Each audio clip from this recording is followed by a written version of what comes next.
비행 중에 일어나고 있는 그릇된 생각 10가지 중에서 5가지는 지난번 했고요.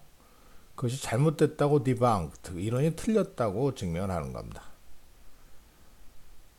첫 번째는 비행기에서 문은 도저히 실내에서 열 수 없다라는 거고요. 압력이 돼 있기 때문에. 두 번째로는 구멍 하나 놔도 끄떡 없다 비행기에는. 세 번째, 다 빨리 취하는 건 아니다 비행기에서. 네 번째, 비행하는 도중에 인간의 똥오줌을 버린다 이렇게 생각하고 있는데 그렇지 않습니다.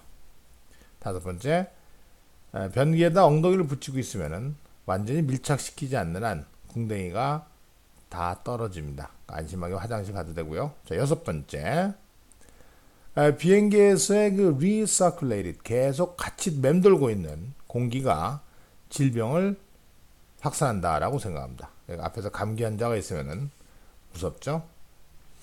말이 되는 것 같지만 그것을 too bad 침대에다 놓는다 더 이상 논란이 되지 않지 않습니다. 자, 이 과학적 과정을 보시면은 공기는요 맴돌아 순환을 해가지고 until 결국에는 빨려 들어가죠.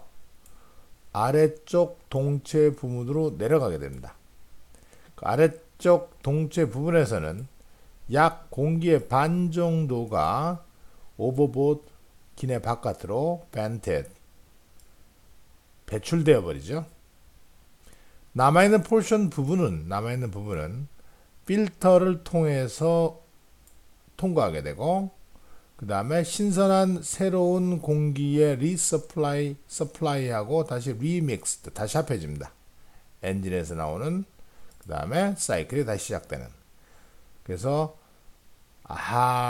비행기의 동체의 아랫부분으로 내려가서 거의 다 배출이 되고 다시 새로운 필터를 통해서 통과가 되고 다시 새로운 공기가 유입되는 그런 과정을 거치기 때문에 큰 문제는 없겠죠. 하지만 조심해야 될 거는요. to watch out, do가 강조됐네요. 식판 같은데 트레이 테이블의 표면에 남겨진 어떤 세균 같은 게 있을 수가 있거든요. 그런 것들은 sanitary wipe, 위생용, 천이라든지 hand sanitizer, 손 위생액, 소독액 같은 거를 가져와서 닦으라는 거죠. 그래서 이렇게 방호복을 입을 필요도 없는. 일곱 번째, 시트벨트를 착용하고 있으면은 비행기의 크래시, 충돌 사고 경우 살아날 가능성들을 해친다 이렇게 생각합니다. 탈출하기가 힘들잖아요. 그렇지 않아도 많이 낄 텐데 충돌이 됐을 때. 근데 나쁜 것보다는 좋은 게 더 많다는 거죠. 이게요. 결국은 어떻습니까? 여러분들은 아마도 장차 be thrown out of your seat belt. C시죠? 좌석에서 내동댕이 쳐질 수가 있어요. 날아갈 수가 있는 거죠. 그래서 또 다른 패신저를 부닥치거나 벌크헤드 위쪽 머리 부분을 위쪽에 그 벌크헤드 하면 이제 비행기의 그 기내 수화물을 놓는 칸이죠. 거기에 부닥칠 수도 있습니다. 그러니 입 닥치고 안전벨트 매라는 거죠.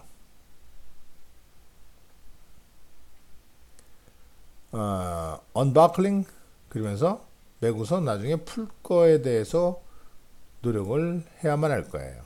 무엇보다는 공중에서 날아다니는 여러분들이 대기는 것보다는 안전벨트 매고 나중에 풀 걸 고민하는 게 훨씬 낫다는 거고요. 여덟 번째, 파일럿들은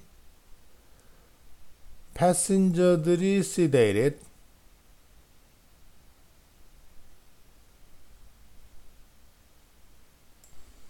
이 sedate라는 말은 생기가 없게 만드는 거죠. 차분하게 한다는 말, 좋은 말도 있고요. 생기가 없다는 말도 되거든요. 그래서 승객들로 하여금 조용하게 있게 하기 위해서 공기 흐름을 통제할 수 있다라고 얘기합니다. 그래 연료를 줄이는 거죠. 줄일 수 있도록 해줄 수 있다라고 하는데 잘못된 우리가 산소를 cut back on 줄일 수 있다는 생각 자체가 단순히 말도 안 됩니다. 산소 레벨은요 압력에 의해서 결정되거든요. 그러니까 파일럿가 승객들을 해롱해롱하게 하고 조용히 앉아 있도록 그래서 연료를 절약하는 행동을 조작할 수 없습니다. 산소 마스크들은 디코이즈 미끼란 미끼. 그것은 승객들로 하여금 크래쉬 충돌 전에 불시착 전에 승객들을 안정하게 하려고 하는 의도라는 것이죠. 그렇지 않습니다. 페이크가 아니에요. 디코이가 아니죠.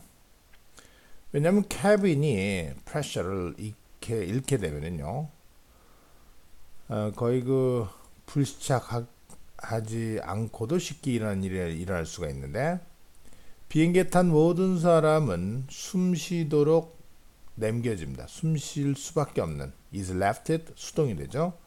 3만 피트에서 숨 쉴 수밖에 없도록 되어버립니다. 그 경우에는 산소가 거의 없는 거죠. 에베레스트 산 정상도 29,000이거든요. 그래서 그렇게 숨쉬기 힘듭니다. 파일럿들이 비행기를 약 10,000피트 정도까지 내릴 수 있기 전에는요. 10,000피트 정도까지 내려오면은 거기서는 산소가 좀 풍족하거든요. 이 마스크들은 약 2,000m, 3,000m 되잖아요. 그때까지는 마스크들이 사람들로 하여금 정상적으로 숨쉬게 하니까 입 닥치고 마스크를 쓰라는 거죠. 불시착할 때는. 비행기 사고 시에 살아날 가능성이 거의 없다? 다 죽어 그러잖아요. 그렇지 않다는 거네요. 1983년부터 2000년 사이에서 미국의 carriers, 항공사들입니다. 항공사들한테 일어났던 비행기 사고와 관련된 승객들이 95%가 살아났어요. 왜 그러면 액시던트, 비행기 사고라는 게 한 명이 죽거나 심각한 부상을 당할 경우 그 다음에 비행기가 거기서 심각한 손상을 입을 경우에만 액시던트라고 그러거든요. 실제로 죽는 사람은 5%밖에 안 된다는 겁니다. 대형 사고, 완전히 비행기끼리 충돌한다든지 또는 추락한다든지 이럴 경우만 되지 대부분의 우리가 액시던트, 비행기 사고라고 얘기하는 것 중에 많은 경우는 한 명만 죽어도 한 명만 부상당해도 사고라고 분류되거든요. 그래서 실제로 95%가 남는다. 이렇게 볼 수 있습니다.